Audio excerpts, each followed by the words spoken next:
요즘 한국 어린이들 사이에서 이 티니핑인가 시진핑인가 이 만화가 굉장히 인기가 좋답니다. 그냥 만화를 보는 것에 그치지 않고 캐릭터 관련 상품들, 그러니까 인형, 장난감, 옷, 식기구, 빵, 음식까지 전부 다 막 티니핑 캐릭터를 발라서 출시하니까 애들이 이거 사달라고 엄청 조른답니다. 그 때문에 부모들이 파산핑, 등골핑으로 부른다는데 저는 눈물이 핑, 눈물핑으로 부르겠습니다. 이 티니핑이 골 때리는 게 이 만화가 시즌제라 가지고 시즌 1의 캐릭터가 뭐 100마리면은 시즌 2에 또다시 100마리가 나오고 애기들 욕망이 끊임없이 증식되기 때문에 더 골 때린답니다. 옛날에 포켓몬스터 처음 나왔을 때는 300원짜리 빵 쪼가리 뒤적거려 가지고 스티커 모으는 게 유행이었고, 그 이전에는 치토스 따져 모으려고 치토스를 사먹는 그런 정도였는데, 티니핑 이거는 피규어 하나에 16,000원 돈이니까 이게 눈물핑이 아니고 뭐겠습니까? 그런데 제가 이 티니핑 문제를 다룬 영상들을 보면서 드는 생각이, 한국 부모님들은 이 경제적 타격에 문제점을 두는데 저는 좀 더 심각하고 위험하고 아기의 평생을 좌우하는 장기적인 문제도 한번 생각해 보셔야 한다고 생각해서 오늘 영상을 이렇게 만들게 됐습니다. 지금 보이는 이 사진은 한국에 살고 계신 분들은 생소하시겠지만 아마 미국에서 아기 키우시는 분들은 모르는 분들이 없을 겁니다. 바로 코코멜론이라는 그 아동용 프로그램입니다. 이 만화는 JJ라는 아기가 가족들, 친구들과 이런저런 재밌는 활동을 하고 그런 활동을 노래와 율동으로 보여주는 지극히 평범한 주제와 구성을 가지고 있습니다. 그런데 지금 수많은 미국 정신의학과 전문의들이 코코멜론이 아이들에게 미치는 영향과 그 위험성에 대해서 경고하고 있습니다. 특히 코코멜론은 아이들의 말하기 능력 발달을 저해하고 ADHD, 즉 주의력 결핍 과잉 행동 장애를 심화시킨다고 지적합니다. 자, 지금부터 제가 말씀을 드릴 때 애기들이 자주 보고 있는 프로그램의 이름을 코코멜론에 대입해서 혹시 그 프로그램에 문제가 없는지 한번 잘 들어보시기 바랍니다. 그러면은 코코멜론의 어떤 요소가 위험한 건지 제가 차근차근 말씀을 드려보겠습니다. 이 만화의 가장 큰 문제는 중독성입니다. 애기들이 일단 이 만화를 보기 시작하면은 중도에 끊지를 못한다는 건데, 그 이유가 만화의 색깔 배치 때문이라고 합니다. 색상의 선명한 정도를 우리가 채도라고 하는데, 일단 코코멜론을 보시면은 이 채도가 고마시리만 밑돌쇠 혈당 수치보다 더 높게 잡혀 있습니다. 그 말은 뭐냐? 채도가 높으면은 우리 눈과 뇌의 이목을 끌기가 쉽답니다. 그래서 우리 폰이나 컴퓨터에 노티피케이션 버튼 있죠, 알람 버튼, 그런 거에 자주 사용이 된다고 합니다. 그래서 일반적으로 산업 전반에서 이목을 끌 때 포인트로 살짝 사용하는 것이 높은 채도의 색상입니다. 그래가지고 우리 옛날에 그 나이트클럽 있지 않습니까? 나이트클럽 간판이나 네온 사인에도 채도가 높은 색깔이 많이 사용되는 것이고, 카지노나 빠찡코 슬롯머신에도 다소 촌스럽더라도 채도가 높은 색깔로 많이 만드는 게 사용자의 이목을 끌고 집중을 시켜가지고 중독성을 유도하기 위함이라고 합니다. 그런데 이 만화 전체에 이런 채도 높은 색깔을 배치하는 코코멜론을 여타 다른 만화의 담백한 채색 배치와 비교를 했을 때 자극과 강렬함의 정도가 완전히 다른 것을 보실 수가 있는 겁니다. 그리고 코코멜론의 중독성이 있는 이유가 바로 노래 때문입니다. 이 만화에 나오는 거의 모든 노래가 단순 반복적이고 별 의미를 담지 않는 의성어가 많습니다. 여러분들 아기상어 노래 아시지 않습니까? 그것도 아기상어 뚜뚜루뚜루 귀여운 뚜뚜루뚜루 그냥 막 앞에 단어만 살짝 바꾸고 뚜뚜루뚜루 무한 반복입니다. 애기들 뇌는 반복을 통해서 배우게 된다는데, 이런 단순 반복적인 노래를 계속 들으면은 애기들 뇌는 여기에 적응하면서 똑같은 거 계속 보고 그렇게 앉아 있는 겁니다. 그래가지고 돌쇠야 밥 먹자 하면은 코코멜론의 정신이 팔려가지고 꿈쩍도 안 하고, 돌쇠야 밥 먹자니까 해도 꿈쩍도 안 합니다. 그러면은 엄마들 슬슬 올라오죠, 그죠? 안 쓰는 사투리도 올라옵니다. 돌쇠야 니 밥 먹으러 안 오면은 엄마가 TV 꺼본다 해도 애들 꿈쩍도 안 합니다. 이러면은 이제 엄마들 PC방 게임 폭력성 실험 돌입하죠, 그죠? TV 전원을 꺼봅니다. 그러면은 애들 막 물건 집어 던지고 막 울고 불고 난리 나는 겁니다. 뭐 제가 농담조로 이야기를 했지만은 이런 계속해서 반복되는 색 배치와 노래 같은 요소들이 애기들로 하여금 눈을 못 뜨게 하는 겁니다. 그리고 코코멜론에서 노래가 나올 때 이렇게 자막도 들어가 있는데 이것도 높은 채도를 사용합니다. 그리고 노래방 가사처럼 테두리에 색이 입혀지는 그런 효과를 넣어놨는데, 애기들은 자막을 읽지도 못하지만은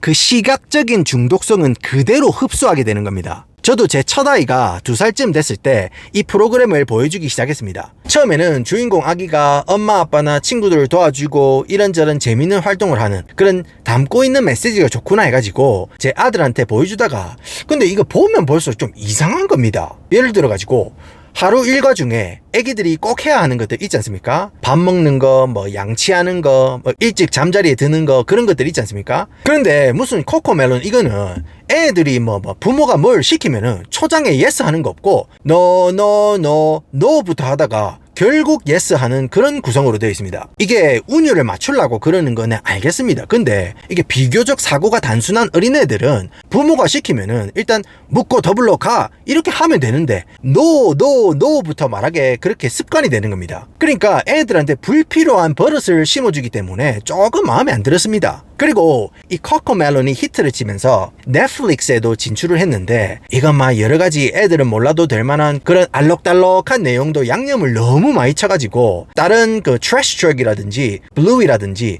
약간 호흡이 느리고 시각적으로 덜 자극적인 만화로 돌아섰습니다. 많은 사람들이 겉보기에는 좋은 메시지를 담은 듯한 이 프로그램을 아무 여과장치 없이 애들에게 보여주고 있을 겁니다. 그런데 코코멜론의 제작 과정은 생각보다 충격적이었습니다. 데이비드 시걸이라는 기자가 코코멜론 스튜디오에 탐사 보도를 갔는데 굉장히 충격적인 사실을 알아냈답니다. 실제로 코코멜론 스튜디오에 분석팀이 있는데 이 분석팀은 이전에 업로드한 영상을 바탕으로 어떤 색깔 바지, 어떤 색깔의 채도, 어떤 형식의 노래를 넣으니까 애들이 더 중독성 있게 영상을 봤는지 분석해가지고 그 데이터를 바탕으로 다음 화를 제작한다고 합니다.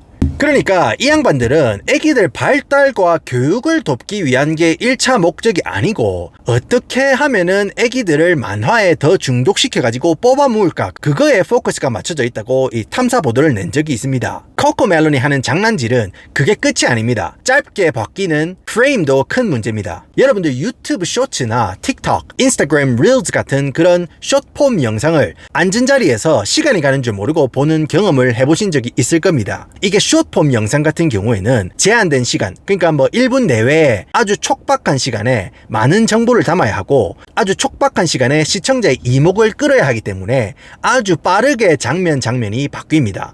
그러다 보니까 보는 우리 시청자 입장에서는 장면이 계속 빠르게 바뀌니까 뇌에서 계속 리프레시 버튼, 그러니까 새로 고침 버튼을 계속 누르는 것 같아서 시간이 훌쩍 지났음에도 불구하고 그거를 우리 뇌가 인지를 못하는 겁니다. 그런데 코코멜론이 딱 이렇습니다. 뭐 장면 한 장면이 3초를 넘어가는 법이 없습니다. 프레임이 굉장히 타이트하게 짜여져 있고 화면이 계속 움직이고 쉴 새 없이 줌을 당기고 사물이 움직이고 눈과 뇌에 쉼없이 자극을 줍니다. 이런 자극으로 분비되는 도파민이 애기들로 하여금 시간적 감각을 무디게 만드는 겁니다. 자, 이렇게 장면이 빠르게 바뀌니까 애기들 뇌에 우리가 숏폼 콘텐츠를 소비하는 것과 비슷한 어쩌면은 더 강도가 심한 자극이 들어가는 겁니다. 솔직히 저도 유튜브 콘텐츠 만드는 사람으로서 이 코코멜론이 어떤 의도를 가지고 이렇게 만드는지 그거를 잘 알고 있습니다. 제 세차 영상 보시면은 프레임을 길게 가져가지를 못합니다. 왜냐하면은 시청자들 입장에서 똑같은 장면이 5초 이상 들어가면은 못 참고 스킵을 넘겨버립니다. 이런 식으로 시청자들이 영상을 계속 스킵하게 되면은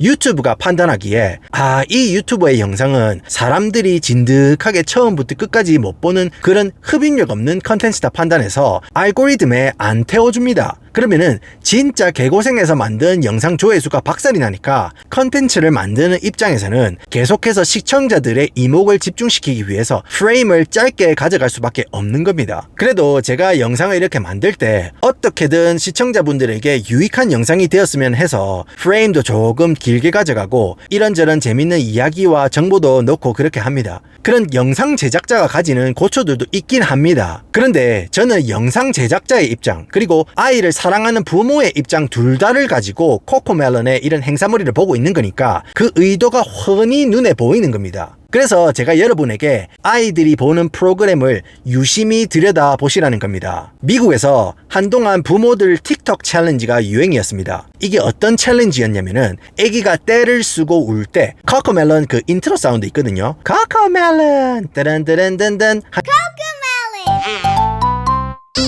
하는 그 인트로 있거든요. 그거를 틀어줄 때 애기들 반응을 보는 틱톡 챌린지가 유행이었습니다. 애기들은 코코멜론 인트로 사운드를 듣자마자 바로 울음을 그치고 초집중하는 모습을 보입니다. 부모들은 그 반응이 재밌어서 틱톡에 올리지만 사실 그건 정말 무서운 겁니다. 애기들이 코코멜론에 중독되어 있으니까 바로 하던 일을 멈추고 집중하게 되는 겁니다. 우리 카페인에 중독된 회사원들 어떻습니까? 방금 나는 아침에 일어났는데도 온만 시찌뿌둥하고 피곤하지 않습니까? 눈앞이 뿌옇고 누가 말 걸면은 주 뜯어보고 싶고 그러다가 커피 같은 카페인 한 잔 쓱 빨면은 갑자기 막 눈앞이 선명하고 생산적이고 파이팅 넘치지 않습니까? 그거랑 비슷한 겁니다. 애기들이 이런 TV 프로그램이 주는 자극이 없으면은 불안해가지고 밥도 안 물락하고 떼쓰고 폭력적으로 변하는 겁니다. 일이 높은 자극에 노출된 애들한테 인형극이라든지 엄마랑 같이 갖고 노는 장난감, 아빠가 읽어주는 동화책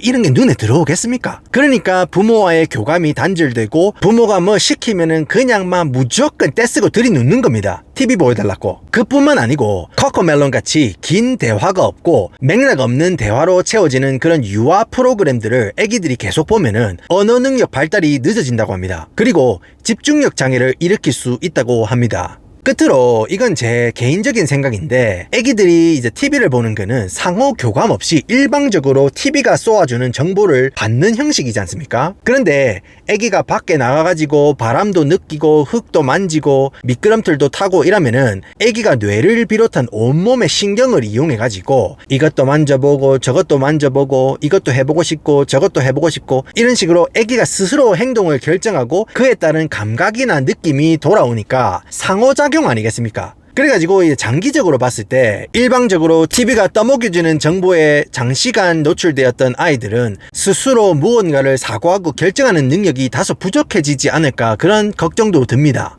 물론 요즘에는 맞벌이하는 부부들도 많고 육아가 워낙 힘들다 보니까 애기들 TV 틀어놓고 내 시간을 좀 가지거나 애기들 TV 보는 시간에 집안일도 좀 하고 일도 해야 된다는 거 저도 잘 알고 있습니다. 저 또한 마찬가지입니다. 참 저도 애 낳아서 키워보니까 애기마다 차이가 많고 육아는 정말로 정답이 없다는 것을 매일 느낍니다. 그래도 한편으로는 애기는 아빠랑 엄마가 같이 놀아줄 때 가장 행복한 것 같습니다. 아니 돌스야, 나도 애기가 엄마랑 아빠랑 같이 놀 때 행복하다는 거 알고 있는데 그러면은 소는 누가 키우냐 이 말이다. 소는 돈은 누가 벌여다 주냐 이 말이다. 세금은 누가 내냐 이 말이다 하시겠습니다.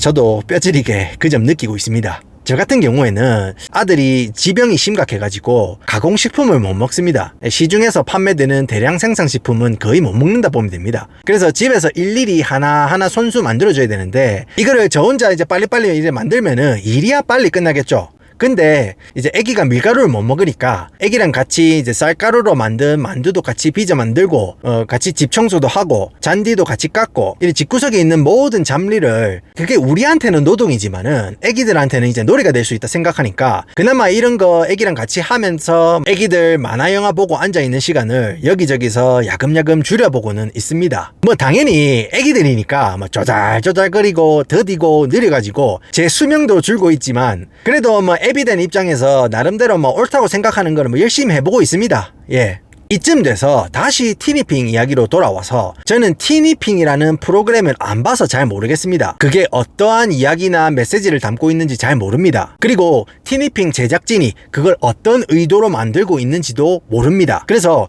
티니핑을 비판할 마음은 전혀 없습니다. 그런데 미국에서는 어린이들 만화 영화에 대해서 이런 사례가 있고 사회적으로 문제가 되고 있으니 한국의 부모님들이 자녀가 보는 프로그램을 고를 때 너무 큰 자극을 주거나 중독성을 주는 것은 아닌지 다른 시각으로 판단하고 도와줘야 하지 않나 그렇게 생각을 해보자는 겁니다. 오늘의 결론입니다. 경제적 타격보다 더 큰 타격으로부터 아이들을 보호합시다.